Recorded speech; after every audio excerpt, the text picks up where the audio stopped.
Anyway, Katherine, it's really great to have you on the show.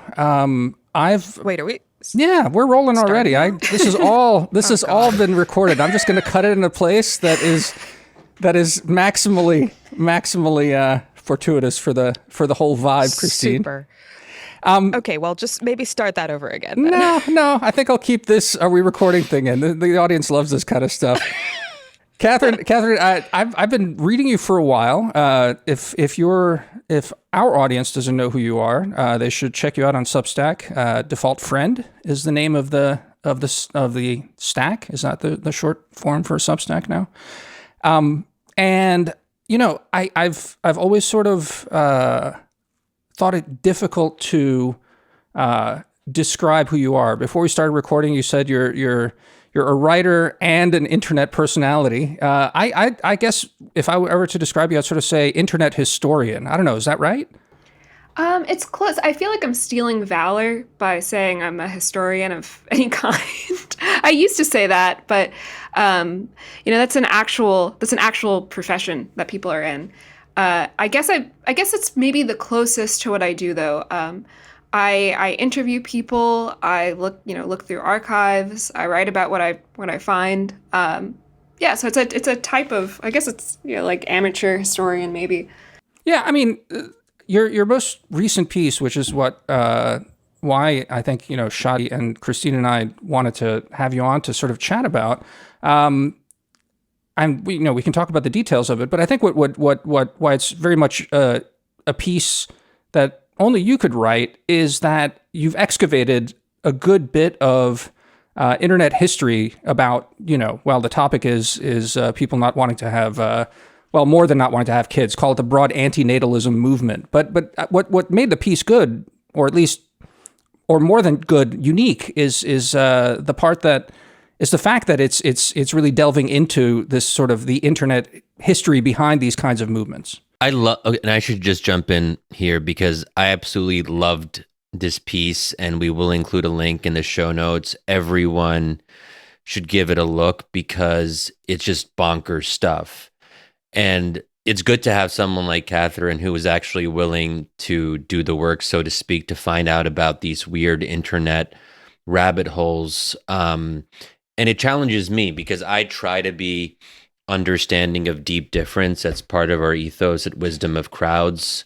We're pluralists, but this is where I really hit my limit on this topic. And reading about these people, like, it kind of makes me angry. So people who don't want to have children because of climate change, I feel like this is the platonic ideal of white privilege. Like, people who are just they're so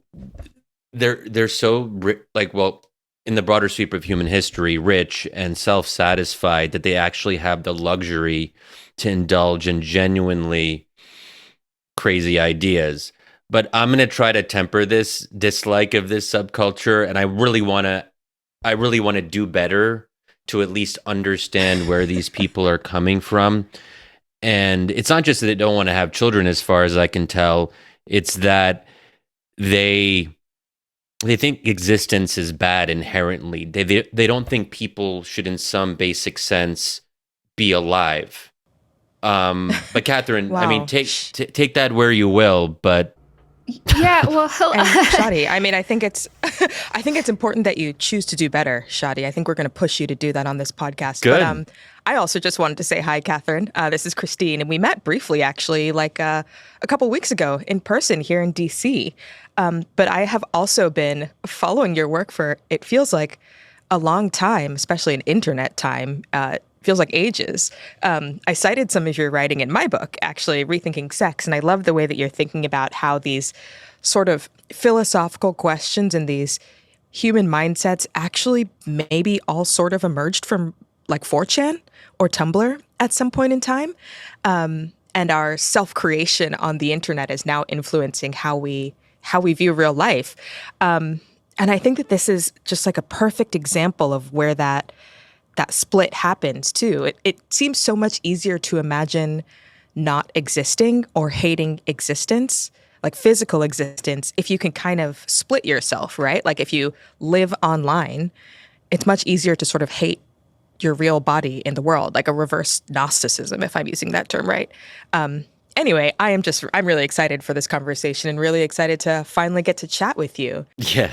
So Christine, but what do you take issue with in my description? Because it sounds like you don't. And the great thing about this episode is I literally have no idea what Christine's views are. I can maybe guess, but I don't know where she's going to take this. But it sounds like you don't agree with my dislike of this internet subculture. Well, it's not that I don't completely agree. I also find just sort of psychically the idea that you should hate being born and want to end human existence forever kind of ridiculous. But I would be interested in pushing you to kind of sympathize or see through the eyes of the people who are making these claims, as deranged as they might feel.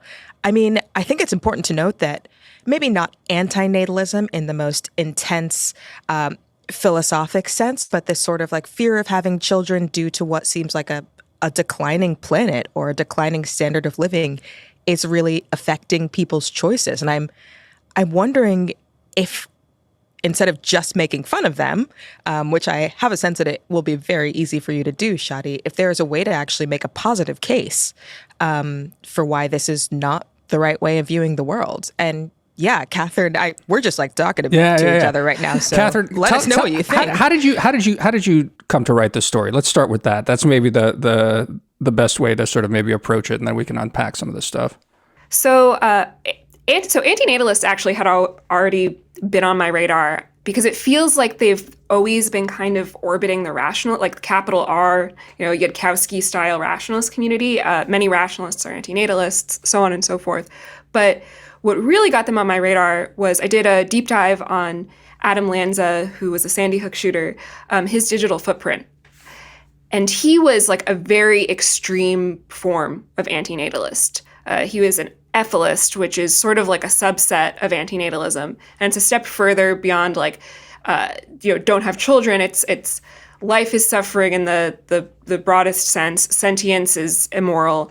If they have this thing called like the red button question or something, like if you could press a red button and extinguish all life on Earth, but it's completely in an ethical way, would you do it? And of course they say yes.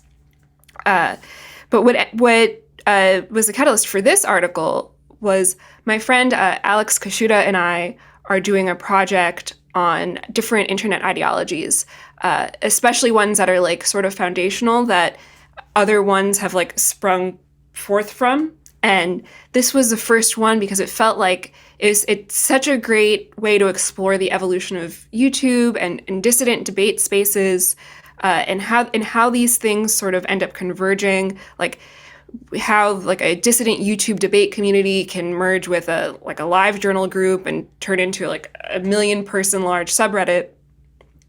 And I wrote this piece as a poorly timed piece of like marketing collateral, which is like, we have this series coming out, listen to the series, but I didn't get the timing right, unfortunately. So the series is still being edited and is not out yet.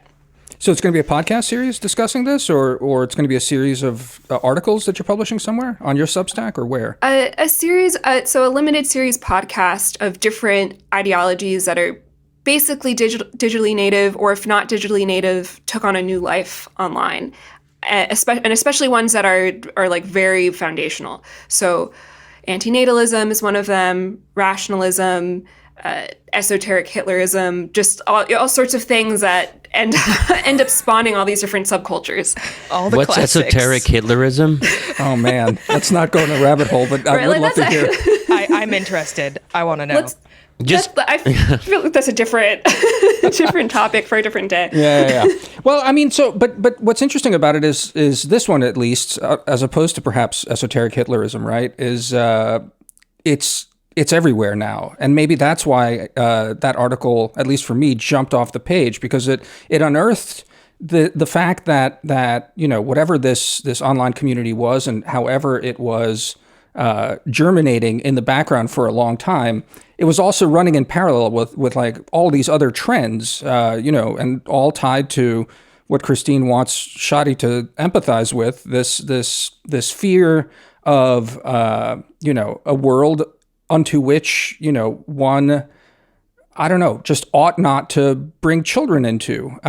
But your piece, I think, what I liked about your piece is that by digging into these sort of unsavory corners of the internet, it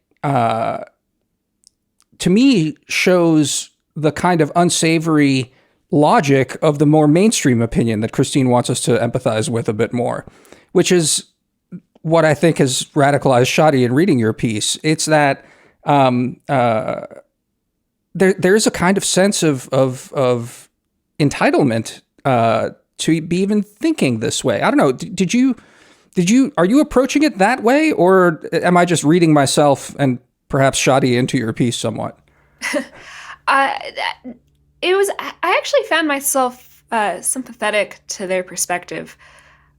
I don't know if I looked at YouTube videos or their perspective on the world and thought, wow, these people are really entitled. I thought it was a very sad way to live. I'm sympathetic, not empathetic. I feel similarly to asexuals. I can't model that. It's well, why not just kill yourself, right? That's a question that anti-natalists get often. And I've spoken to a few since that article came out, and they've been very clear, that, and I don't think this is actually true of all, or maybe even most anti-natalists, but the ones who have reached out to me have said, I enjoy life in the present moment, but the enjoyment that I feel isn't greater than the suffering that life inflicts in general. So I'm not going to have a child and bring someone into the world without their consent, which feels ridiculous, but not entitled. Well, so, let me just make the case for entitlement, and then Christine can jump on me, and you can jump on me perhaps, and I don't know, maybe Shadi can defend me. But I guess what the part that bothers me about that worldview, and bothers me is, honestly, it doesn't bother me in any sort of profound sense. I'm generally a live and let live person. If people want to be that way, I mean, it doesn't bother me so much. But it's that implied, it's the implied ethics behind it that bugs me to a certain extent. And it's, I guess where I'm coming at a lot of these things from, in my very generally live and let live sort of way, kind of well, like any number of movements, I mean, it's your thing. Do what you want to do. If that leads you to self-harm, well, I'm really sorry, but it's just it doesn't impact me. But the part is this idea that the sense I got from reading your piece, and in general from reading a lot of these pieces, is a deep sense that these people are somehow they feel like they are doing the ultimate good somehow. And it's that kind of, I don't know, sense of certainty, moral certainty, that I just find really difficult to, I don't know what, identify with. This is, again, I think, temptation for Christine to jump on me, but that's what bugs me on it, is that kind of, it's not holier than thou, but a kind of, what's the word I'm looking for? Is it a kind of almost not messianic, saint-like pose?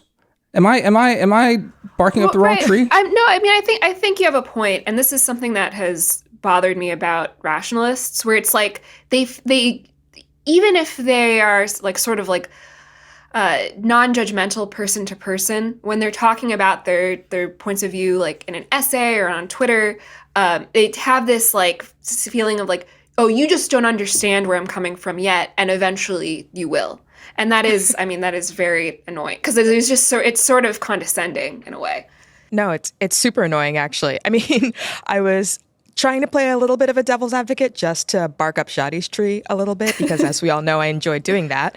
But I agree with you on the I almost want to say the ugliness of that kind of certainty, and rationalists are the perfect example. And this is why I also find long-termists so annoying and frustrating. And they're kind of the opposite view, right? That like, well, we have to protect the future of humanity by doing X, Y, and Z things. And obviously I figured out what the things are and you just don't get it yet, but I'll tell you how to do it. And this just seems like that view cast backwards. Like, well, we have to protect the people who don't exist yet by not bringing them into existence and doing X, Y, and Z things. And if you were smart and attuned to the realities of the world like I am, maybe you'd understand too. And it's like, who made you God? Like, how do you know? Why should anyone listen to you? There are many, many millions of people who are extremely glad to have been born. And in fact, you're alive right now lecturing me about how you shouldn't be. Like, that seems like a personal problem to me. But I mean, actually, if you think about it, and Shadi, I mean, I know you have thoughts on this.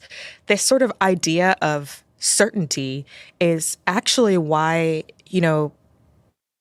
at least Abrahamic faiths frown upon sort of suicide and this anti-natalist pose as a religious ideal, because it assumes that the human person, right, is sovereign, that you know more than God, who presumably created you and gave you life or put you here for some reason. It, in a sense, like raises you to the arbiter of human existence, and like, who gave you that privilege? Exactly. I mean, there's a certain kind of arrogance to it, usurping God's role. I mean, if you believe in God, this is actually pretty central, that if God is the creator, presumably he's the only one that can ultimately take life.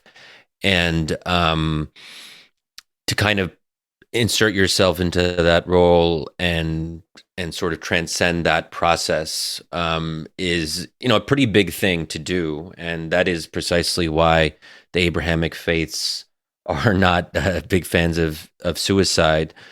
But I think there's also a couple other things here. This issue of consent, and Christine, you're the expert on consent, if I can put it that way.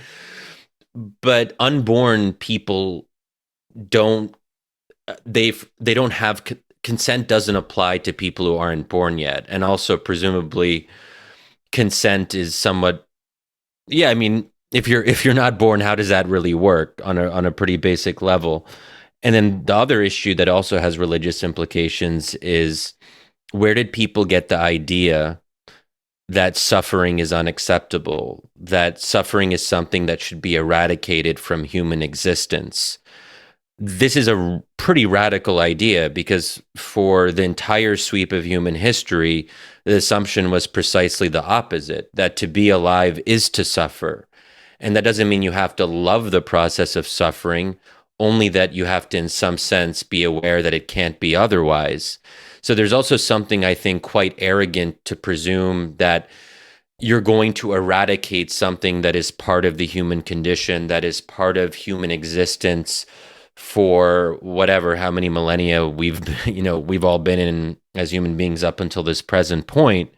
I mean, it's just like an incredible, like it's an incredible move to say suffering is unacceptable at the most basic level, and therefore we should encourage people to end life in some fundamental sense. I don't know if they think all suffering is unacceptable, though. I think that it's more like this suffering outweighs whatever good, and that like this, the phrase they use a lot is like unintelligent design. So they sort of feel like life was put here randomly. Like for ethicists, this includes animals and insects and all life, right? So I understand where you're coming from. It is a very like strange sort of worldview. But you know what it is? I would say maybe less entitled and more like it's very like it kind of only makes sense in our present day, I think, or at least to me, like you can't really be religious. You have to be in this headspace of sort of like, well, what's the point of anything? And some vocal antinatalists, like the way they describe their lives, it's like, yes, there's happiness. I can make do with my hobbies. There's one antinatalist who like does toy reviews and is a cosplayer or something. Like they have all these like little like niche things, but they have no grander purpose. And I don't want to put words in the movement's mouth or anything, but I think that might also be another big component of it. I don't know if you've ever been like very, very depressed or like sort of like lost faith in God. I mean, this is a crazy, like very personal thing to bring up, but that headspace where it's like you have like tunnel vision, you just can't see the point of anything. It's that expanded into philosophy, I think. I mean, Katherine, just a follow-up question on this. If life is suffering, okay, but part of the irony here is that the people who are alive today, and presumably the people who are parts of these movements, primarily live in advanced Western democracies, and the people you talk to were primarily in the US. These are people who have a minimal level of financial security. They have enough disposable income to have time to think about things that other people wouldn't think about. There is this weird development going on where a growing number of Americans think that their lives suck, but by any objective metric, their lives are actually pretty awesome compared to previous generations. What about relationships? Objective. But I mean, like even sorry, like knowing. I meant material. I was thinking here like material metrics. Sorry, I should have clarified that. I don't mean spiritual or emotional metrics, because obviously, if people feel despairing, something is leading them to feel that way. But just in terms of levels of, child poverty has decreased significantly. Infant mortality rates, the kinds of things that really used to affect previous generations, where families would want to have 10 kids because the presumption was that 4 or 5 or even more of them might die before they reach the age of 10. Like there has been a profound improvement on those measures, and there just seems to be something offensive that people who have all these benefits and all of these luxuries relative to, say, the Middle Ages are now the ones saying that life is too overwhelming for us to continue. Wow, Steven Pinker, welcome to the podcast. So I mean, I have a few responses to this. So what's really interesting about antinatalism is it's global, right? It's not people who subscribe to the philosophy. It's not necessarily a huge community, but it is like who are really serious about it. When they say antinatalism, they mean like negative utilitarianism, and they have read all the literature. Pretty small, but there's people in India, there's people in Europe. So that's an interesting sort of caveat, and I don't know if it impacts your point at all. But I will say, do we really know how depressed people were in the Middle Ages? It seems like sort of a weird comparison. And maybe life is worse now, right? There's an argument to be made that it's just because you have material benefits doesn't necessarily mean that it's better, right? It's better in some sense, but yeah, I mean, I think I really agree with you on this one, Katherine. A couple points here. First of all, I just want to say this aloud so that everyone knows I'm really stuck on the idea of an anti-natalist who does toy reviews. Like I'm just imagining like a really sad Geppetto style figure. And I don't know what to do with that, but now that just exists in my mind and also your minds now. Congratulations. I think to your point about it being global, I just wanted to note, I was reading up on this topic too, and one of the first sort of really globally covered cases happened, I think, in 2019, and it was actually a guy in India who sued his parents for having had him without his consent because he believed that it was better to have not been born, and he resented the fact that he had been born. I think he lost this case because, obviously, how would they have asked him? He had sued them for like 1 cent or something, like some like symbolic amount, just so to bring awareness. And he clarified, he's like, I love my parents, but I'm doing this as a statement so people know that this is the first injustice that is, you've ever experienced, is being born. He seemed kind of I don't want to say he seemed loony, but they seemed sort of, there's like a dorkiness about him that didn't feel particularly sympathetic. I mean, there's a dorkiness to a lot of these subcultures. Let's be honest here. Even a dorkiness to this pod. We're not exempt. Yeah. Damir's like, I'm exempt. No, I'm not. Oh no, go on. But I mean, I think that this idea of this question of whether life is better now than in the past, I think you're so right to narrow in on not the material benefits, but the spiritual case. I mean, you said yourself just a couple moments ago that it seems like this phenomenon is only possible in a kind of a society that has no faith, like a totally secularized society where there isn't an expansive time horizon or greater meaning for being. Like that your suffering isn't meaningful, that there's no sort of redemptive purpose or like larger story that you're a part of. And I think that might be one of the more significant causes of like the attractiveness of anti-natalism in both like its most extreme forms and like the more common forms, like, oh, well, I don't want to have children because climate change is going to like make their lives harder. I mean, if the only way that you measure the benefit of life is whether it's like easy and a good enough time while you're here, and it seems like it will be even marginally hard enough to be like kind of unpleasant, and that's the only standard you've got, then maybe things do seem bad, you know? I think that just makes a lot of sense, and it's just a very, very modern mindset and a very modern Christine, place. Isn't that something that people have some choice and agency around? So if that is in fact the source of their despair, at least to some degree, and I think all of us would acknowledge that there is a crisis of meaning, and people have been talking endlessly about that over the past few years.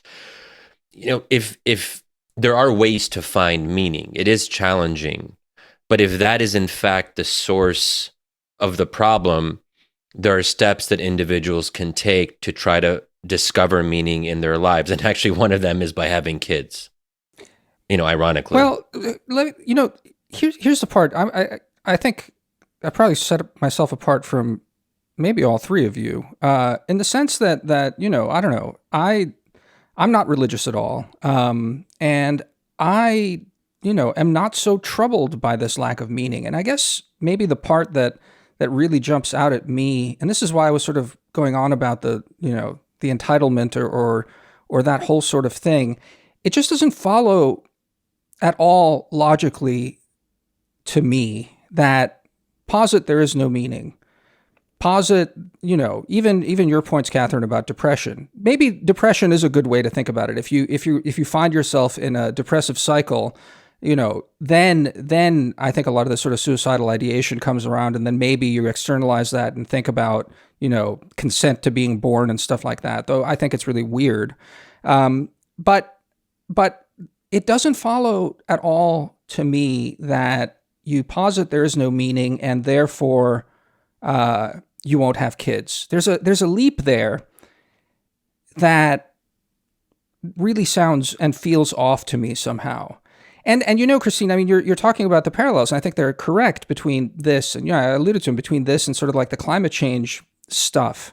I kind of feel the same way when people, never mind the anti-natalist or sort of the people who are worried about having kids and bringing them into the planet, even more broadly when talking about climate change, it's a weird sense of feeling among moderns that they are, I don't know, grasping meaning by fighting something that's bigger than them, including climate change. I mean, my approach to climate change is that this is an incredibly complex thing. I mean, it's real, but on the level of, and therefore I'm going to do something about it, that seems to me like, again, that kind of hubristic, very modern approach to trying to craft some kind of meaning, some kind of dramatic arc to your life from, the world around you. And, almost to imbue a kind of heroic narrative arc to your life which, and maybe Katherine, you can help me out. It feels to me that has a lot to do with the internet, where the internet is sort of has acculturated an entire generation to feel like they are somehow starring in some kind of narrative, something important, and that they're therefore, I don't know, more dramatic about these sorts of things. Very philosophically, starting from the concept of nihilism, it doesn't, to me, in any way, shape, or form, necessarily lead to this idea about consent to be born, or having children, or saving the planet, or any of these sort of ethical categories. None of that comes from the kind of core nihilism that seems to be at the heart of all of this. Catherine, what we're asking you here is, are anti-natalists suffering from a bad case of main character syndrome? I think that's a great point, right? I don't know if it's native to the internet. There's people obviously who argue that this is the problem that the printing press wrought, right? And maybe it's now been amplified because we're all, many of us are knowledge workers, and we're completely ripped from any sort of fabric of society, and there's no religion. So all we kind of have is our internal monologue, whether it's television or the internet or whatever. And that's sort of our only choice in terms of how to conceptualize our life is through this narrative lens. So, maybe. I think that's an interesting way to look at it. Well, one question here, this is also an internet question too, I guess. Do you see this cropping up significantly more in millennials, Gen Z, and below? I think that's what the stats show. If you look at statistics of people who are afraid of climate change, or who think about the severe impacts climate change will have on their lives, older people don't, for kind of obvious reasons, I think, that they likely won't be around. But there are increasing cases, and psychologists report this too, of young people, especially sort of kids and teens, who are sort of paralyzed, have real climate anxiety as a condition that makes it difficult for them to live their lives. Well, it depends on how you're conceptualizing climate change too, right? A silent generation, or a boomer, even Gen X, might think of climate change as a few more cataclysmic hurricanes or something, or maybe it's the summers are hotter. I used to be very paralyzed by climate anxiety. I was a climate prepper. It ruined my life for 6 years. Seriously, I had cans of water in my garage, and I was just totally off the rails. It was all I could talk about. And the way I conceptualized it was it will make even small joys completely impossible. Everything felt pointless. I very briefly was working for a company that sold cars, and I was why are we doing this? We're gonna hit peak oil, and no one's gonna be able to drive, and there's gonna be these authoritarian laws. And I really believed it. And it's kind of hard to put myself back in that perspective now, because it was just so sort of mentally ill. But I think a lot of people are thinking about it and this is going to destroy everything. Not this is going to make it more difficult to go snorkeling, or this is going it's not these sort of very tragic, but ultimately not life altering things. But I was worried that I wasn't going to have access to food, that I wasn't going to have access to clean water, that I was going to upend agriculture. I don't know if I wasn't really picturing a Mad Max scenario per se, but I was at least picturing the U.S. turning into Venezuela because of climate related ills.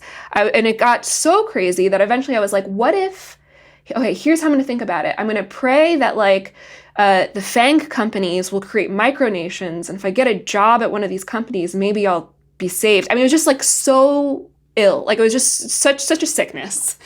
So a question on that though. So even if that were the case, that the U.S. was going to be more like Venezuela, presumably there would be a lag period, that it wouldn't happen right away. Let's say it could happen in 30 years or 20 years. Why wouldn't the reaction be, well, okay, let's enjoy what we have now. Let's make the most of the time we have. Let's value our relationships with our parents and partners and children, and just be more present with our friends. Read the novels we've been wanting to read, or the Ingmar Bergman films we always said that we would watch. Like, why couldn't that be a reasonable response to the same fear? Sure, but that's not the nature of anxiety. I mean, the nature of anxiety is that it's all consuming, right? Like, I mean, the funny thing is, I let go of it, and then then COVID happened, and I just was having the time of my life, which is like which is sort of crazy, like a crazy, because like some kind of fear was realized, and I was like, whatever, right? YOLO. But I mean, if I was right, like I lost all this time to just being so anxious, and that's sort of the part that I think maybe people who think climate alarmism should be more compassionate about. Like, it does turn into a mental illness, and especially like if you have no other like structure in your life. And this is why I'm always recommending people like look into a religion that speaks to them, because that if you're prone to like letting something like climate alarmism rule you, then you could definitely like just fill that hole with Jesus and be a lot happier. in my opinion. No, I think that's exactly right. That's but I think you said something important here, and I'm gonna say it, not necessarily attributed to you, but basically climate alarmism is a mental disorder. I mean, is really what it comes down to. And by mental disorder, it's like depression, anxiety, all of these sorts of things, but it's in a really important way. It has nothing to do with the climate. It has something to do with something else in the sort of the water, and by water I mean, the sort of the internet world, the air we breathe, the sort of society we've sort of find ourselves in that leads people to this. And I don't know, that's well, there's also a very simple thing. The other thing that should not be taken for granted is imagine news sources or figures who you trust and who are saying, like, how would you, if you believed what they're saying is like literally true, like how would you react to that news? I mean, this is something I say when I talk about abortion, right? Like, if you literally believe that life starts at conception and you literally believe abortion is murder, of course your reaction is going to be like, I think that's something it seems so obvious, but it's really easy to forget that like they think it's like a literal, like this is literally happening and we can't avoid it and it's out of my control. And it's really scary if you don't have any skepticism. And there's a comparison here, I think, to also COVID alarmism. And I know it's sort of odd to bring this up because no one really thinks about COVID anymore. It's like one of those things that really feels somehow memory hold. But I suppose there's still people on Twitter who care about it a lot. But I think that what's going on there is maybe similar, that people can't let go of their fears of COVID even after most of the catastrophic elements have passed, and there is something going on there. It's not about objective scientific analysis on vaccination rates or long COVID or anything else. It's actually coming from something deeper and something different. And I should also just note some stats here that could be relevant for our listeners on the climate anxiety part of it. There's an article in the Washington Post by Peggy Heffington. First of all, the opening paragraph is remarkable to me. So she says this: as a college professor, I'm used to hearing young people's anxiety and even anger about climate change. One of the most striking trends is the number of students who have told me they feel robbed of the ability to have children, cheated out of parenthood by decades of climate denial and inaction by baby boomers and their own Gen X parents. I wanted to mention that because there seems to be a kind of generational rebellion that might be going on here. Mm-hmm. In this article, the author also cites the stats on this. Based on a 2021 survey, nearly 40% of respondents said that they were, quote unquote, hesitant to have children. And this is a survey of 10,000 people between the ages of 16 and 25. So we are definitely talking about a younger demographic. So I want to also just like pull out maybe two points that I think are threaded through this conversation that we're having. One is, I was joking about the sort of the main character syndrome-esque quality of this, but I feel like this is an important critique of both like the climate fear that causes you not to have children and anti-natalism more generally. It is the idea, it is an assumption that because you're not enjoying your experience, any child that you would also have the exact same experience, unpleasant experience that you would, or that, you know, you have the imagination to like think through this unborn being's life and decide whether or not it's going to be good for them. And when that sort of thinking sort of comes into contact with really anything involving sort of natalism, childbirth, etc., things get really weird.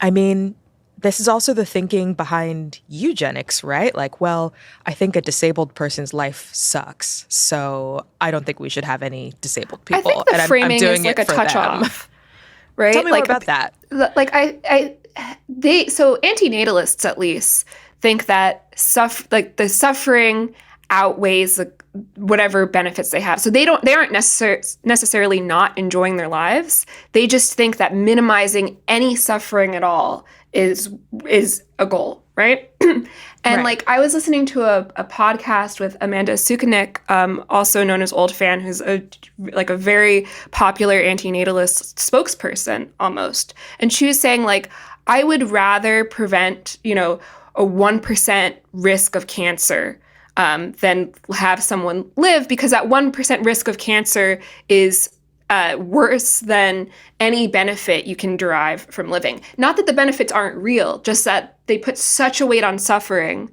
that they think that the goodness just pales in comparison, which is But that's what I mean, right?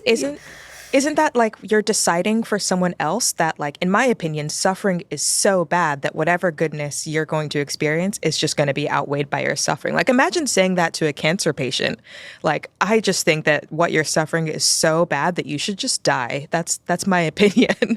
I just personally believe that suffering is so bad that I think that you should also adopt my mindset. And there's also this like annoying question of like, what is suffering, right? Like, which is maybe like a rabbit hole we don't want to go down, but like, I used to be like so poor that I would count like loose change to get something at Dunkin' Donuts as a treat, right? And I think I might have actually been happier at that point in my life. Now I just sort of, you know, whatever, like $10 Starbucks every day. And I think about that like comparison.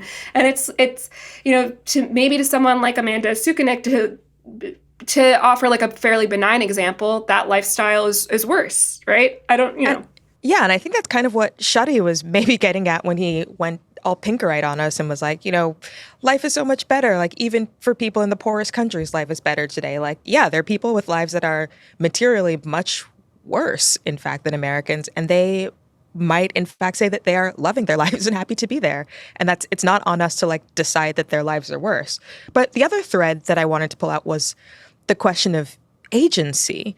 And this is kind of what Damir was saying, I think, if I'm interpreting this right, that in the absence of kind of a larger narrative or a larger story, saying that you won't have a child in the face of climate change, or saying that you've decided to take up this new philosophical tradition called anti-natalism and, you know, refuse to have children in the future, is a form of taking control into your own hands. And what was striking about that paragraph that Shadi read too is like, Peggy Heffington wrote, "One of the most striking trends is the number of students who told me they feel robbed of the ability to have children, cheated out of parenthood by decades of climate denial."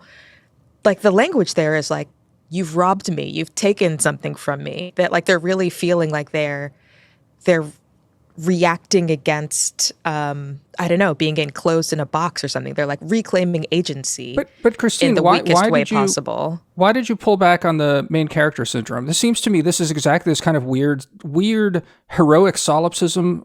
I don't know how to describe it. I don't have the words, and quite frankly, I'm not really up on all of this. But this is exactly it.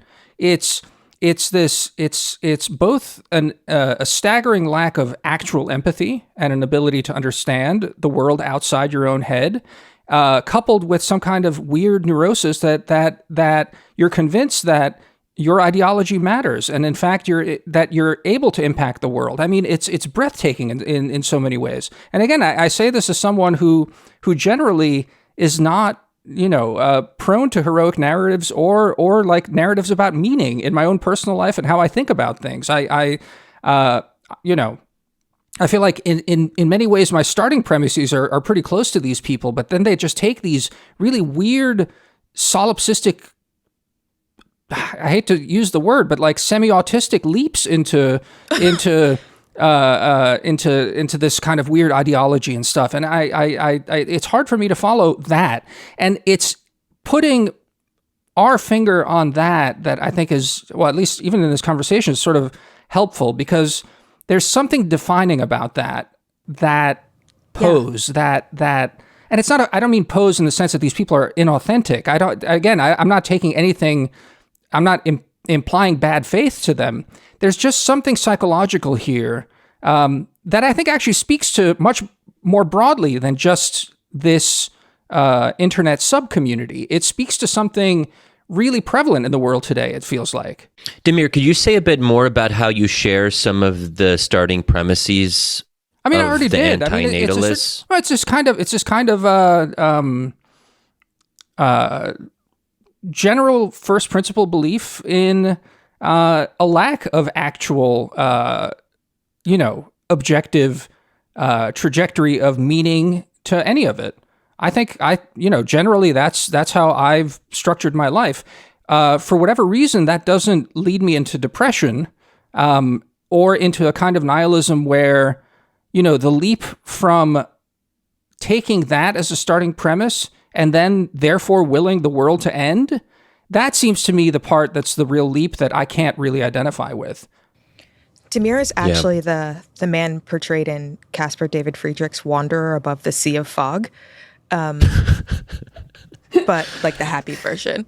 I have no idea what that is, but I'll look that up and put it in the show notes. Please. Is that a children's book?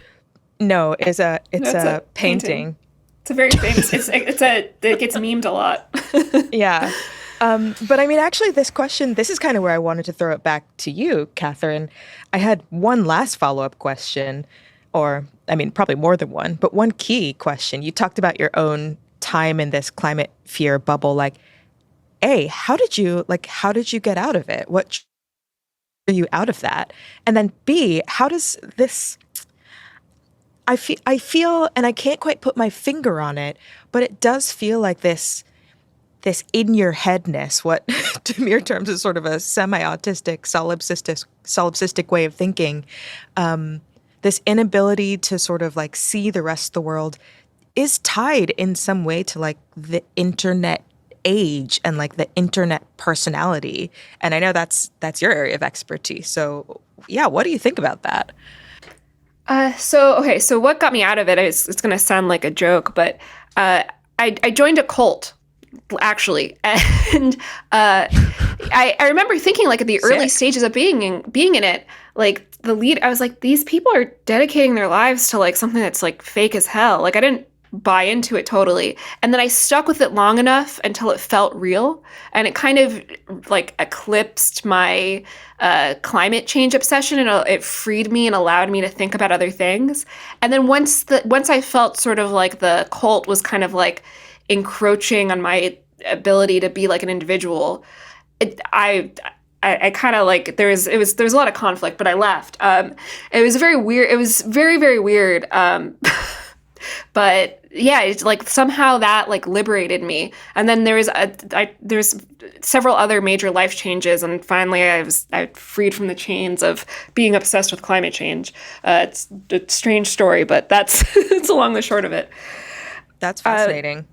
Yeah, I don't know. It's something that maybe I should be more like embarrassed about talking about, but there's a lot of benefits in being in this group. As much as like they were promoting just bizarre things, I've experienced genuine community, albeit with a lot of magical thinking.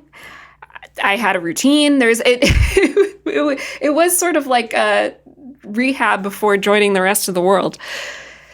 But Well, yeah, you know what they say, one woman's cult is another man's religion. do they say that, Shadi? Do they say that?